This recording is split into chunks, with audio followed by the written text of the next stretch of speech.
ได้ละสบายดีพี่น้องกล่าวทักทายสบายดีสวัสดีFCสุขุสุขคนเด้อเนาะยินดีต้อนรับเข้าสู่ช่องน้องอันอินดี้พี่น้อง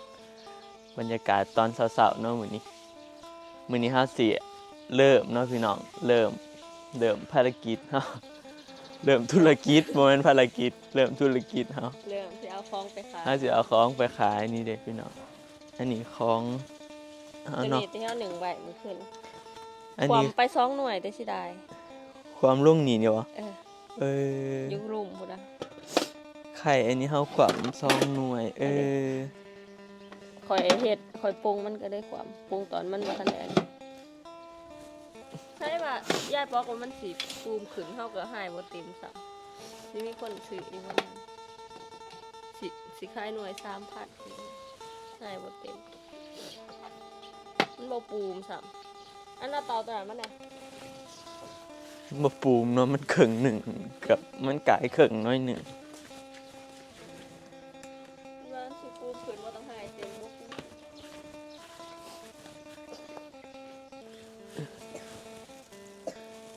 ถ้ามันสิปูมหันเฮาอันนั้น เฮ็ดไว้แห้งบ่จังปูม จักเฮาอันนี้บ่หลายว่าจากข้าวสมผสมน้ำบ่หลายมันก็ปูมคือว่าจะได้ ไป เฮาผสมน้ำหลายมันบ่ปูมบ่ นี่มาบอกประชาชนเยอะแล้ว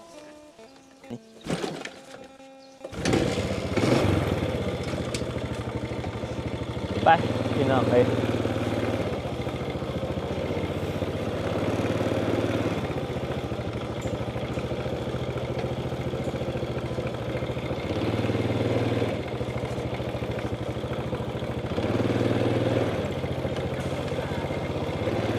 หนาวเนาะแต่ละมื้อคือยังบ่หนาวได้พี่น้องคือว่าข่อยตื่นเช้ามื้อนี้บ่หนาวที่แต่ละมื้อ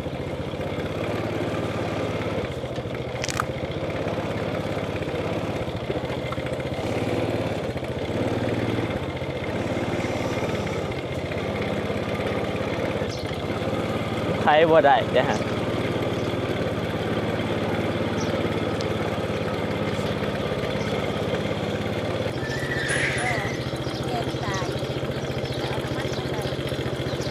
ทุบเอาเลยแหละเอาน้ำมันมาใส่บ่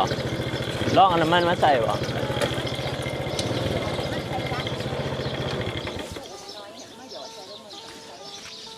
คนคล้องกันมาก่อนเลย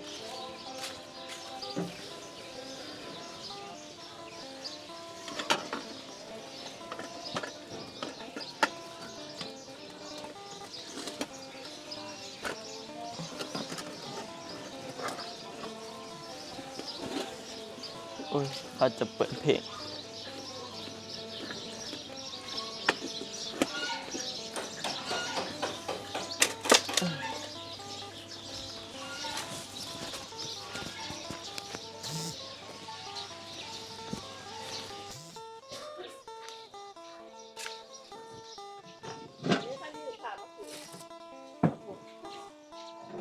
คันมีคนมาซื้อเนาะ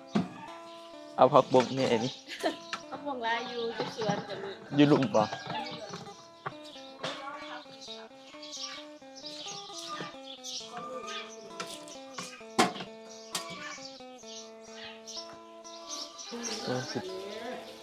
พี่น้องตอนนี้เราก็เตรียมของมาเรียบร้อยเลยเนาะเราไปเอาหลายอย่างนะพี่น้องมา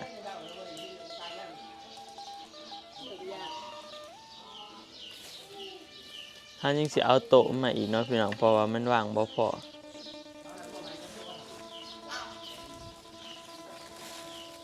ไม้ละ10 บาท10 บาทไม้ละ10 บาทเด้อพี่น้อง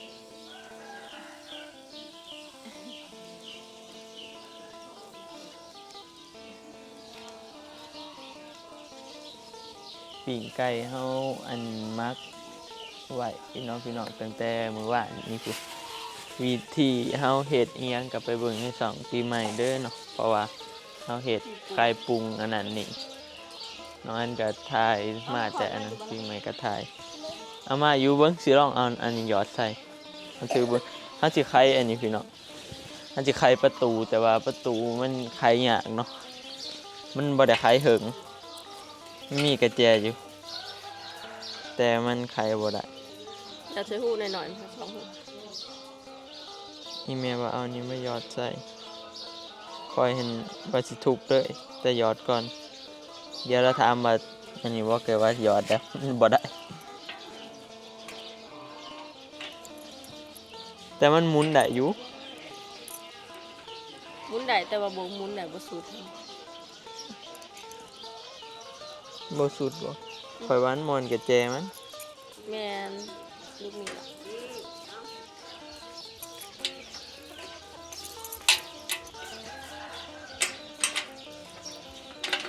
หมุนได้บ่สุด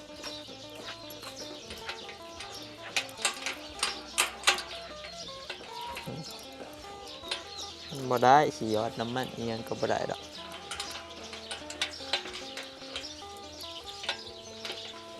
ทุบซะกระแจหน่วยราคาบ่พอเท่าไหร่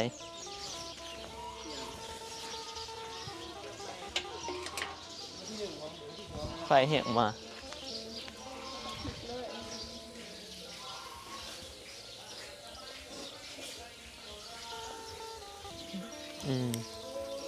เอาไม่คอนมาถูกโหลด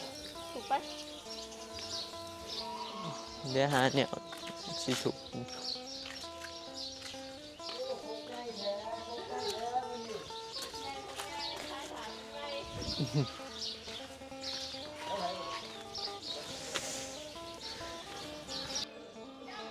น้องตอนนี้เรา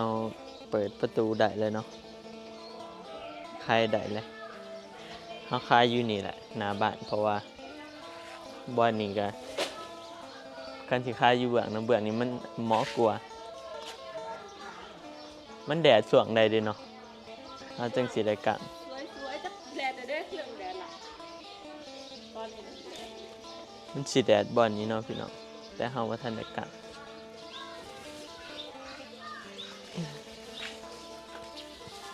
นี่ปิ้งไก่เฮาเดี๋ยวเฮาสิอันเสียบมันนี่ เจ็บที่ เสียบบุกสิใหม่มันเอาใหม่บ่ เอามาแล้ว อันนี้ไข่เฮาก็สิอันนี้อุ่นไว้ไข่เฮาเฮ็ดน้อยเดียวพี่น้องเพราะว่าย่านว่าเฮาคายมื้อแรกเนาะย่านคนบ่ทันหูจักแล้วเขาเจ้าบ่ทันนำมาซื้อก็เลยสิอันเฮ็ดน้อยเดียว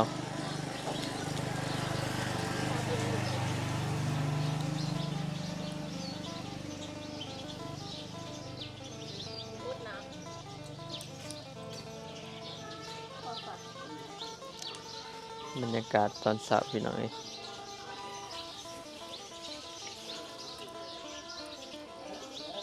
ไปเดี๋ยวเฮาสิเสียบมันนี่ก่อนเดี๋ยวเฮาสิมาแกะพี่น้อง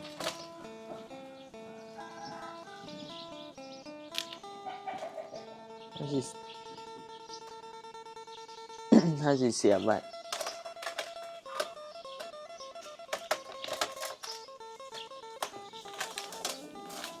โอ้มันได้หลอก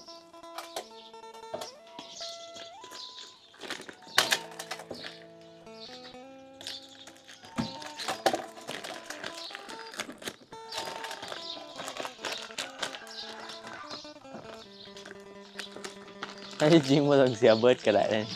เสียบบ่เบิดดอกเนาะ เดี๋ยวเบิร์ดเอาเขาเก็บเบิร์ดเก็บยังไง มันหลายเพราะว่าคันเสียบเบิดมันสิขายบ่เบิดพี่น้องมันบ่แม่นสงกรานต์ปานนั้น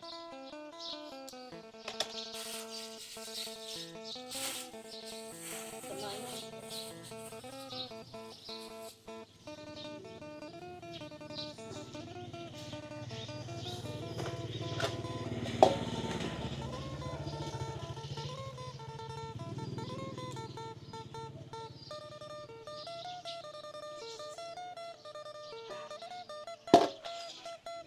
นะพี่น้องตอนนี้เราก็เริ่มเสียบได้สิแล้วแล้วเนาะเริ่มเสียบเพราะว่าไก่เสียเราเสียบไก่สิแล้วเลย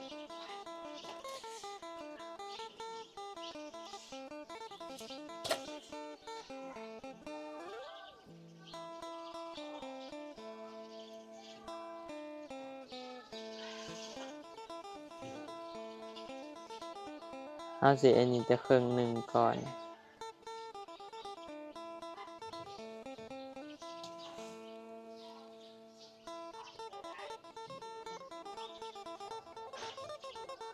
เสียบแต่ครึ่งหนึ่ง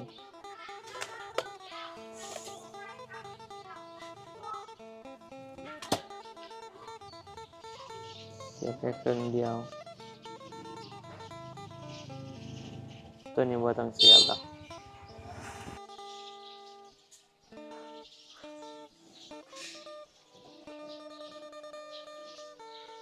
ตอนนี้เขาก็เตรียมผ่านเรียบร้อยพี่น้องเรียบร้อยแต่ว่าคนที่เงียบเนี่ย มันว่าท่านจะหอดแบบว่าสงกรารแท้ๆเนาะมันก็ได้แบบ แม่น เงียบๆเนาะพี่น้องแต่ว่าเขาก็คอยคล้ายไปนี่เลยเนาะถ้าสงกรารพุ่นน่ะคอยคล้ายค่ะ สงกรานต์ยังอีกประมาณ10 วัน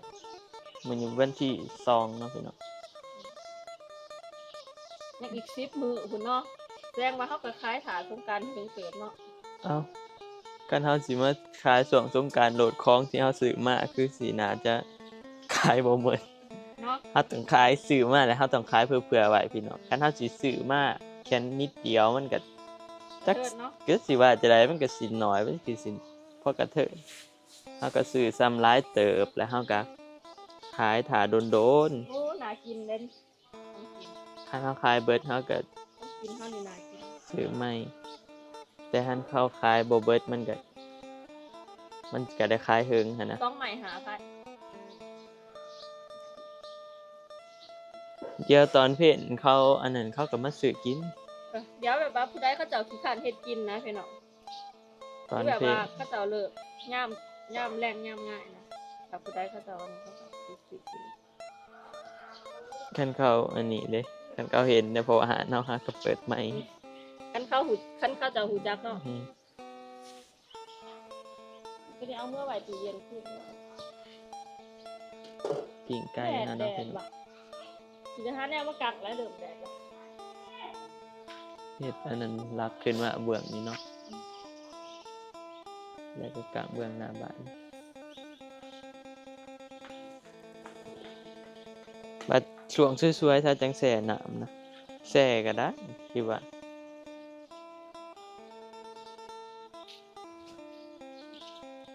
ใครรู้เขาขายหน่วยเท่าใด ด้วยนะคะ นี่ล่ะฮะอยู่ ให้ บุญ ดูกก็มีแล้วปากไก่ให้ดูซุกเลยเด้อ อยู่บุญหันหน่วยละอันนั้นเนาะหน่วยละ7อยู่บุญเขาเจ้าขายหน่วยหนึ่ง7,000เนาะพี่น้องแต่ว่าเขาขายหน่วยละ5,000กีบก็พอละเขาบ่เน้นกำไรเนาะพี่น้องเน้นขายออก มุมไว้ให้อันนั้นมันสุกให้ลูกชิ้นมันสุก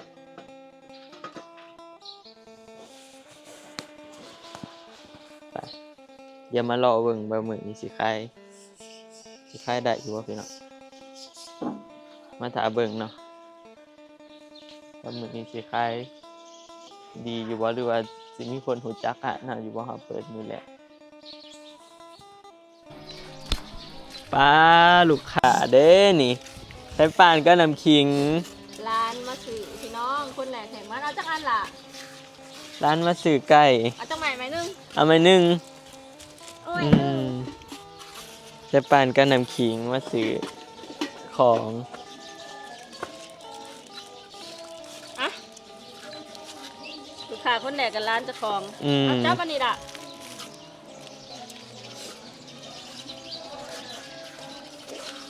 ลูกค้าคนแรกเด้อนี่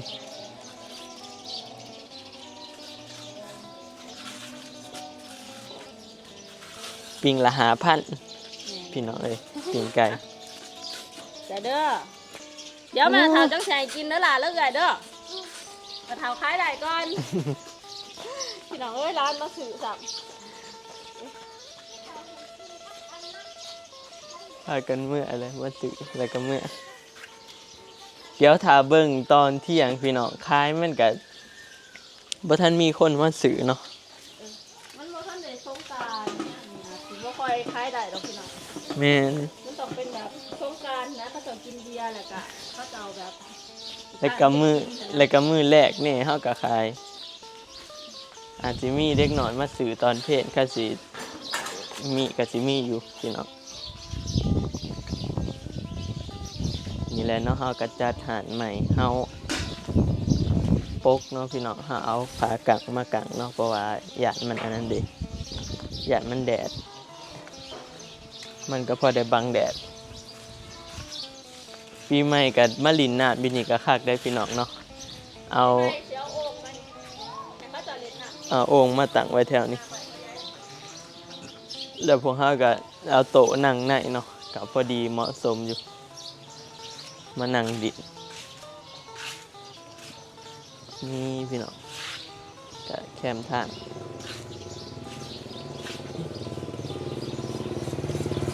มันก็เหมาะอยู่เนาะพี่น้อง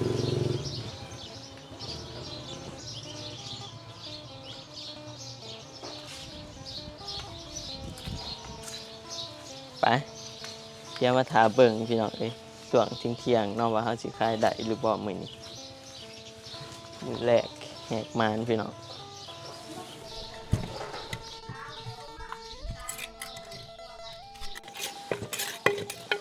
พี่น้องตอนนี้ก็เป็นเวลาตอนเที่ยงเนาะ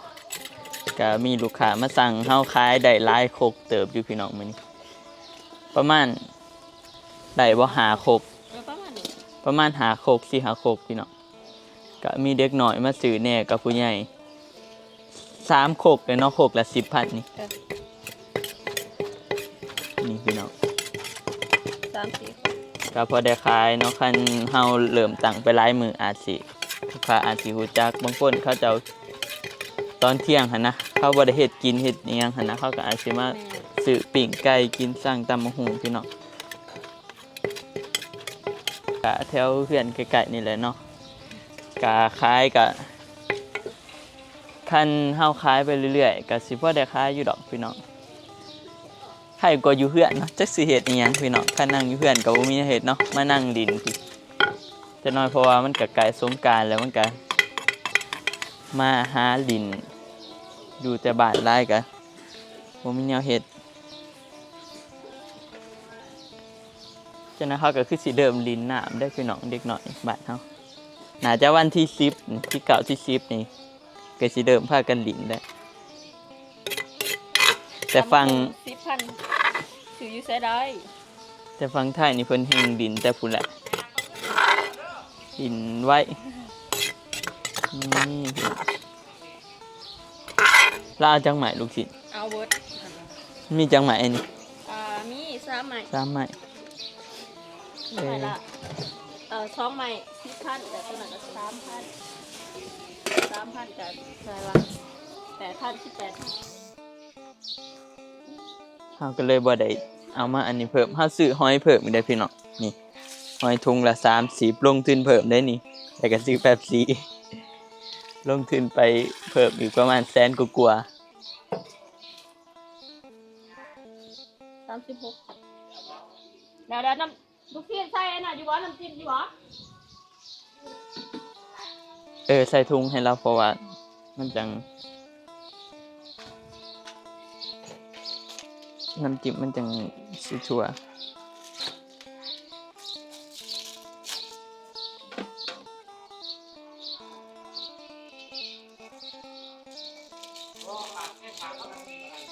โอ้ใส่ถังก็เต้าหู้น้ำจิ้มมันเดี๋ยวมันสิราดมันสิลงมาหุงได้บัดราดเลยว่าน้ำจิ้มนี่โอ้ยานว่าสิให้ราดน้ำจิ้มเอาไปส่งลูกค้าเนาะพี่น้องลูกค้าอยู่ใกล้ๆไข่เฮาก็กินเองแน่ขายได้อยู่บ่ไข่เหลือแต่ไข่ลูกนะไข่ลูกนะยังหลายหน่วยอยู่แต่เฮาก็กินเองแน่ก็หลายพันเติบพี่น้อง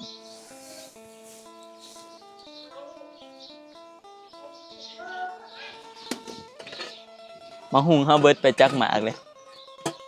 ตัวเอามาหมากนึงหันมันได้ตำได้2ขุกหมากนึงได้2ขบ2ขุก3ขุกถ้าซื้อมาหุงอันทงละ50คันตำได้ประมาณโค กละ10,000ตำได้จัก20โคกนี่ก็คือสิคืนทุนอยู่เพื่อเครื่องปรุงเฮาเด้ก็หั่นแหละมันก็โคกละ10,000เฮาซื้อถุงละ50เพื่อเครื่องปรุงคันเฮาตำโคกละ10,000ได้3-3โคก ไม่ได้โอ้เดี๋ยวขาหน่อยเอาเงินมา18,000เท่าไหร่วะไม่ขายแห้งสมองบ่อย18ท่อน40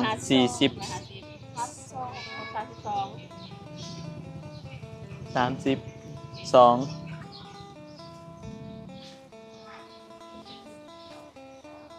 จ่ายลูกค้ามาจ่ายเงินไปพี่น้องเอ้ยก็สิพากันนั่งขายของอยู่นี่แหล้วเนาะเดี๋ยวมาทาเบิ่งมื้อแรกเนาะไปพี่น้องสำหรับคลิปนี้ก็สิได้เบิดเพียงส่ำนี้แล้วเด้อเนาะเดี๋ยวมื้อแรกสิถ่ายตอนเก็บร้านมาเบิ่งว่าหรือว่าถ้ากระทาเบิ่งใน2ปีใหม่เนาะพี่น้องว่าได้เงินเท่าใดเนาะขายของเหมือนไปสำหรับคลิปนี้เนาะอันก็สิได้ขอตัวลาไปก่อนแล้วเด้อพี่น้องเอ้ยขอบคุณขอบใจ FC เบิดสุขุทุกคนเนาะที่มาติดตามรับชมน้องอันจนจบคลิปเดี๋ยวเอาไว้พอกันใหม่คลิปหน้าพี่น้องสำหรับคลิปนี้ขอตัวลาไปก่อนเด้อขอกล่าวคำว่าสบายดีพี่น้องบาย